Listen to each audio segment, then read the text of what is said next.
Hey everyone, welcome to AMC Movie Talk for movie fans. I'm your host, Ashley Mova, and this is our daily show giving you all the latest news from the world of movies with insight into what it all means. Joining me, as always, is AMC's editor-in-chief, Mr. John Campia. Greetings, everybody. Greetings and salutation. It's a wonderful day. Congratulations to the good folks at Disney and Oz the Great and Powerful. Yeah. Fabulous opening weekend for you guys. Congrats. And also joining us is the associate editor of AMC Movie News, Miss Amy Rose. Hey guys, hope you had a nice weekend and are not suffering from the 1 hour loss too much. Oh, gosh. We're all tired over here. Well, there had been reports that Christopher Nolan's next directorial effort would not be another Batman film nor a Justice League movie, but rather a sci-fi project called Interstellar, based on a script written by his brother Jonathan Nolan. A few days ago, Paramount Pictures and Warner Brothers both put out a joint announcement making it official that Interstellar will in fact be Nolan's next movie. Paramount and Warner Brothers will both co-produce the film, with Paramount distributing domestically and Warner Brothers distributing internationally. A few details about the project are known, but it's said that the film involves a group of explorers traveling through a wormhole and deals with time travel and alternate dimensions. Interstellar is set to hit AMC theaters everywhere on November 7, 2014. John, what stands out to you about this announcement? I think the first thing that's going to jump out to a lot of film fans on this is that you can put all those, hey, Nolan's going to come back and really be involved with Justice League and the DC universe and really be involved, to rest. That's just not going to happen. I've said that for a long time. Look, it's possible Christopher Nolan can get involved on a very minor consulting level with Warner Brothers and the DC and Justice League stuff and all that kind of crap. And if they do, you can bet your bottom dollar that they're going to make it sound like it's bigger than it is. Christopher Nolan consulted. It'll be small. It'll be tiny because all of his time is going to be tied up in these new films, starting with Interstellar. I think the movie sounds really fascinating, but the other thing that stands out to me a lot is the fact that this is such a partnership between two big major studios. It's Paramount and Warner Brothers working together. I'm a little bit surprised that Warner Brothers is letting Nolan go outside the fold a little bit, even though it's still in partnership with Warner Brothers and Paramount, but still, it's going to be interesting. Paramount handles all the domestic distribution, Warner Brothers handling international. Very fascinating. I like the fact that this is based on Jonathan Nolan's script. Christopher's going to rework it a bit. It's a fascinating sounding project, so I'm on board. The first feeling was extreme joy, of course. I love the Nolans together. I think they are just a dynamic duo, and obviously we all know, big Christopher Nolan fan. With Inception, we kind of know just like the whole time travel and just like alternate dimensions and realities and everything that it's going to be visually beautiful and awesome. The other thing that caught my attention was obviously the studio partnership. Warner Brothers and Nolan definitely have a love affair, so that's not the surprising part. It's more the Paramount inclusion. So that's great. Let's work together. But I think it's going to be great. I've been following this story for a while, and I'm glad that it's actually coming to fruition. Although it is interesting to see, I can't wait to hear all these people who, when we're talking about a summer of 2015 movie saying, that's rushing it. I'm curious now to see if these same people are going to say that Christopher Nolan is rushing it for having this movie out in 2014. Obviously, it's not rushing it. I'm just curious to see if it's going to be But it's Christopher Nolan. Come on. We got this. Could there be a Ghost Rider 3? According to Nicolas Cage, it's possible. The actor recently did an interview with Collider and said that a third Ghost Rider film is possible, with the last film making $132 million at the box office on a reported budget of $47 million. However, the star also claims that if there is a third installment, it won't have him in it. Amy Rose, should Sony take another shot at Ghost Rider? No. Absolutely not. Ghost Rider is a cool character, and I don't think Sony did a very good job at it. Nick Cage is one of those actors that's like so bad he's awesome. So I don't really think, even though it was cheesy and ridiculous, I still have a soft spot for him. I love him, especially in Kick-Ass. I loved him as Big Daddy. Mm-hmm. But I just think, I don't know, I'm a purist in the sense, even if a star isn't doing that great of a job, I don't like them switching who's playing it. So that was my first red flag. The second one, I didn't think it was very well done. So I'm not that interested in it. I should point out here, in saying that Nicolas Cage is so bad he's awesome, you are talking about an Academy Award-winning actor with multiple nominations, right? Whoa. So he's not just so bad he's awesome. He's awesome. But he always brings this level of cheesiness to it that I love. Hey, I was defending the man. I'm just saying that in a role like this and like Bad Lieutenant Tenet and other things where he's super hokey and silly, it's pretty silly. Well, I think he's a dynamic actor. I think the problem with Ghost Rider 2 was the fact that they brought back Nicolas Cage, because Ghost Rider 2 is not Ghost Rider 2. It was meant to be a reboot, and they kind of redefined it when they brought Nicolas Cage back. Look, the movie itself was greenlit before they decided to bring Nicolas Cage back. It was just going to be a reboot, and it didn't happen. Look, I'm a little bit biased, full disclosure, because a couple of friends of mine made the second film. But I always believed that was their big mistake, that it was positioned and written as a reboot, and then last minute they brought Nicolas Cage back in. But did you like the film? No. Not being biased. No, I didn't, but Good. I think one of the things that really affected was the fact that you just couldn't get out of it, that this now felt like a sequel. It was the same guy playing the character. It had a lot of problems, but that was a big problem, a big mistake they made on their part. Should they take another shot at Ghost Rider? Yes. They absolutely should. The film made a huge amount of profit for the studio. There is a real hunger for quality comic book films right now. And I believe Ghost Rider is a great character. Reboot it, completely sever all ties, redesign the character again. Sever all ties from the previous Ghost Rider films and take another shot at it. It worked with Hulk. I believe it can work again. So, yeah, I'd say give it a shot. I don't know if Sony's the studio to do it, though. So I think they can. I think they can. All right. It is time for that part of the show called Buy or Sell. What's going to happen here is that Ashley's going to read off a bunch of other stories in the world of movie news, and Amy, Rose, and I are simply going to say whether we buy it or sell it. So, Ashley, what do we got? Oz the Great and Powerful took in over $80 million on its opening weekend, and Disney has already put the wheels in motion for a script to a potential sequel. However, according to the director Sam Raimi, don't expect him back to direct the next one. I haven't planned on directing the sequel. I did leave some loose ends for another director if they want to make the picture. I was attracted to this story, but I don't think the second one would have the thing I would need to get me interested. John, buy or sell an Oz the Great and Powerful sequel without Raimi directing? I buy it. I've said for a long time, look, just because a director does a great job with a film, and I believe Raimi did a great job with Oz the Great and Powerful, that doesn't suddenly mean he is the only person, or that he or she are the only people that could possibly do it again. I believe you can do it again, and I believe you can do it again with another director. I'd like him back, but overall, I buy it. I buy it as well. I really love Sam Raimi, and I thought Oz was a great and beautiful movie, but it is a very, nostalgic storyline and new twist to the film that I think another director could do.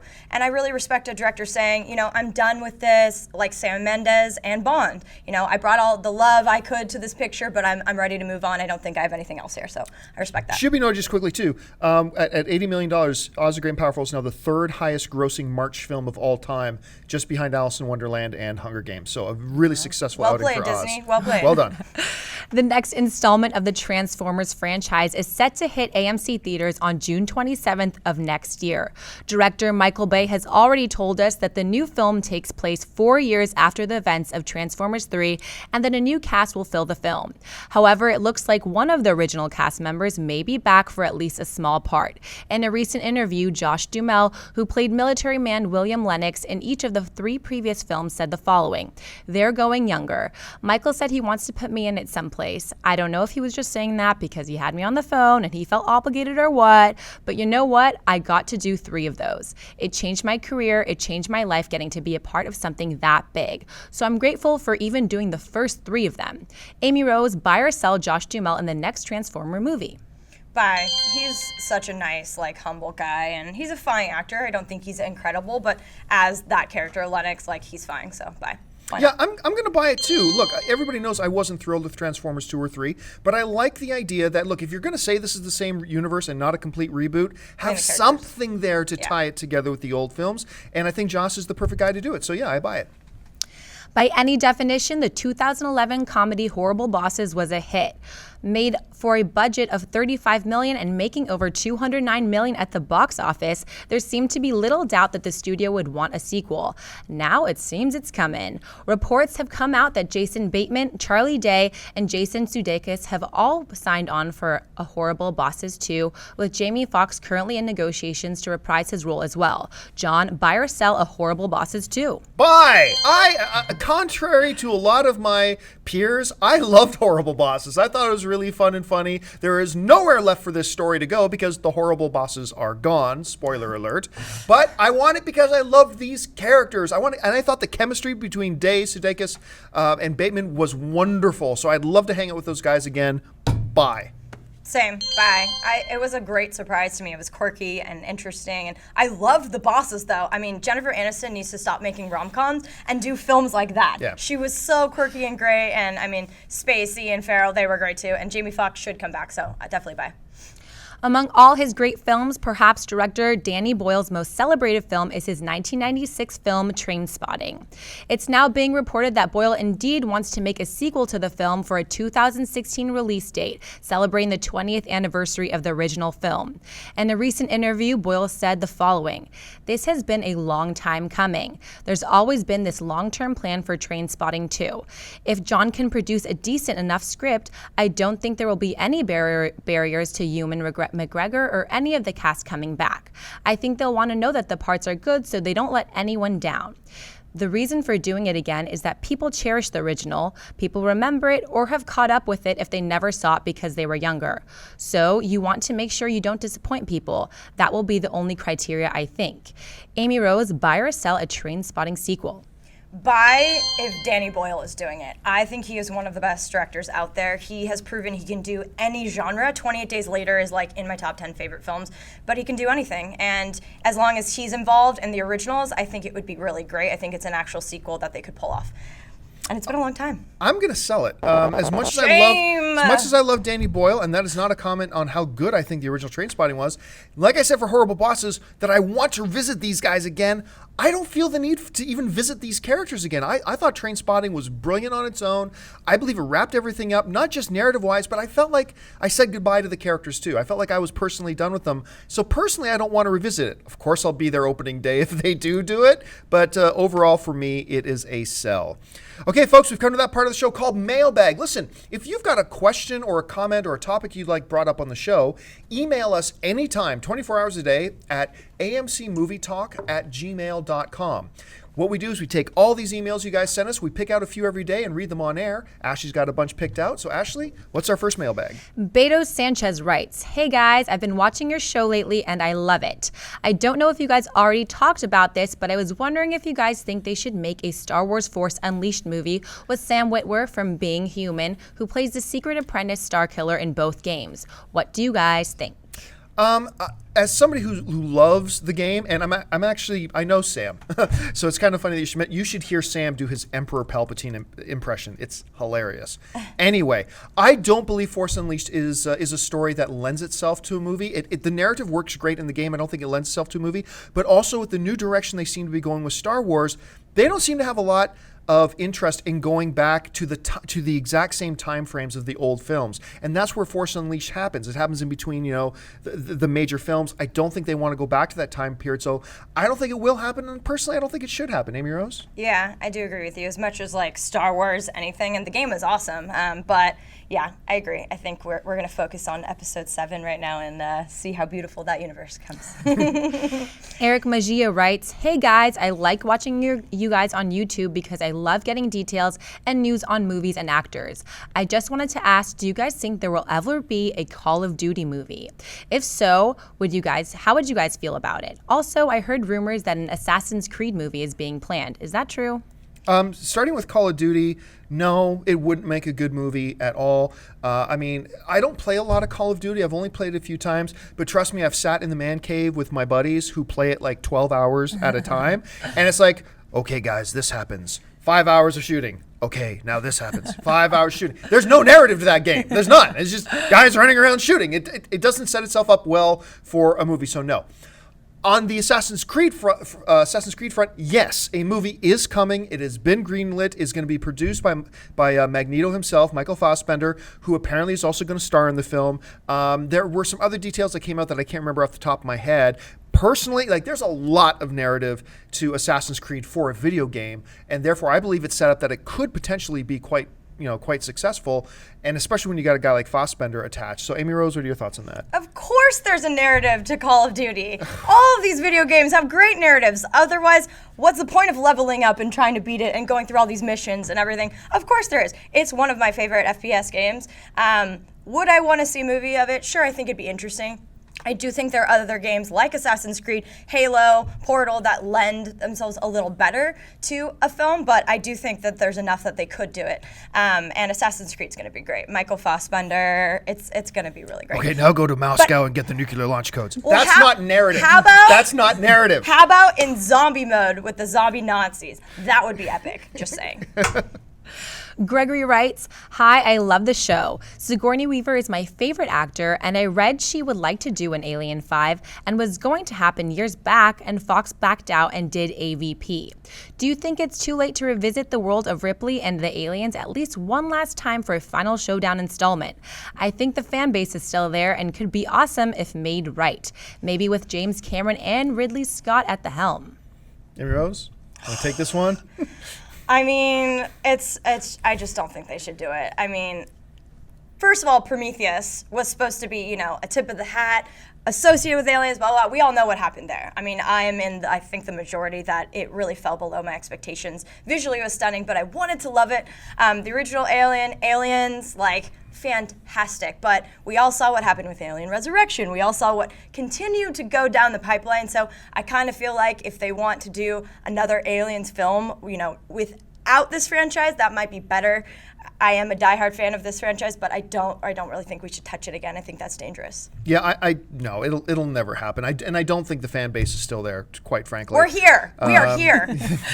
Yeah, I just don't think the fan base exists anymore. All their attention right now on anything aliens related is more in line with Prometheus. They want to do a sequel to Prometheus. I'm still not convinced that's actually going to happen, but we'll see. You'll never see James Cameron come back to this. You'll never see Ridley Scott come back to this.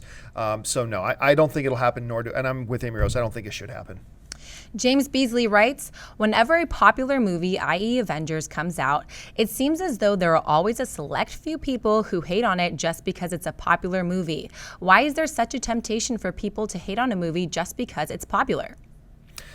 I think you got to be careful. Look, let's take Avengers is a great example of this. It's super popular. I think we as fans have a temptation to want to, illegitimize, if you will, contrary opinions. So we love Avengers, great. But if somebody comes out and says they don't like it, suddenly now we want to take away any legitimacy by saying, oh, you're just saying that because it's popular. Wait a minute. Who are you or I to tell somebody why they think what they think? They looked at it, they watched it, they didn't like it. A good friend of mine, Amy Nichols, was the first film critic actually on Rotten Tomatoes to say that she didn't like Avengers. Whoa. And she got death threats. I'm not joking. She got death threats. People saying they were going to find out where she lived and kill her. I mean, it was disturbing. So first of all, to anybody who does stuff like that, you jump all over critics just because they didn't like something that they like. Somebody doesn't like a movie you don't like. Who cares? Let it go. They don't like it because they don't like it. Look, I've always said this. Film is art. And like any piece of art, you can hang a painting on a wall, okay? And you have 10 people standing around it. They're looking at the same piece of art, but each of them are going to see 10 different things. That's the most beautiful thing about film and art, is that it's all subjective. It gives us each a different and unique experience than the person standing next to us. That means you can have what we think is a great movie and have somebody else watch it and not like it. It's not because it was just popular, therefore I don't like it. Nah, it's because they watched it, they didn't like it. Look, I love Armageddon.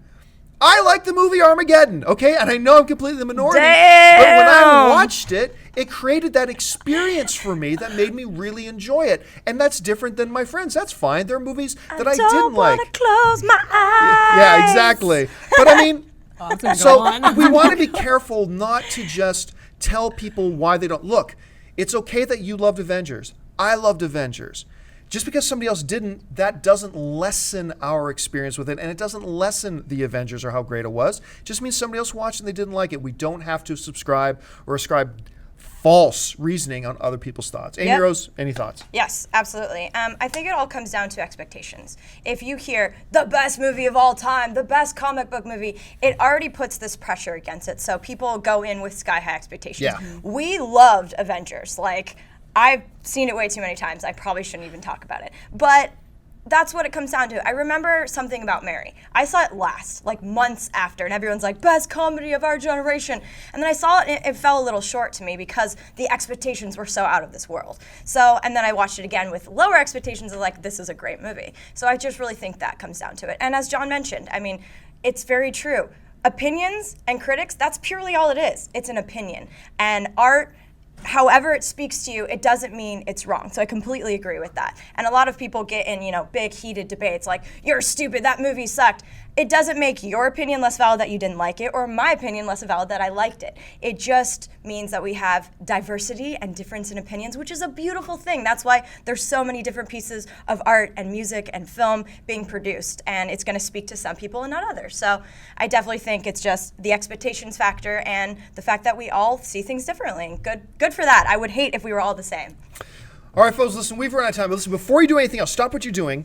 Click that subscribe button. Become a subscriber to our AMC Movie News YouTube channel. It'll keep you up to date on everything going on in the world of movie news and, of course, our daily AMC Movie Talk show. Listen, if you want an audio-only version of this show to listen on your commute to school or to work, look down into the description of this video and you'll find links to our iTunes and Stitcher Radio. Go out to a movie tonight. Head on over to amctheaters.com for your theater and showtime information. As well, you can get your movie tickets there. Don't forget to follow us on Twitter at twitter.com/amctheaters. Like us on Facebook at facebook.com/amctheaters. And once again, click that subscribe button. Subscribe to our YouTube channel. It's absolutely free, and it'll keep you up to date on all of our shows. I want to thank our host for today, Miss Ashley Mova. Thanks so much, Ashley. Sir. Thank you. Our AMC Associate Editor of Movie News, Ms. Amy Rose Eisenbach. Thank you very much. And thank you to you guys. Listen, the most important part of the show is not what we have to say, it's what you have to say. Jump down to the comments of this video and give us your opinion on any or all of the topics that we've discussed here. Until next time, my name's John Campea for AMC Movie Talk. Thanks so much for joining us, and until tomorrow, bye-bye.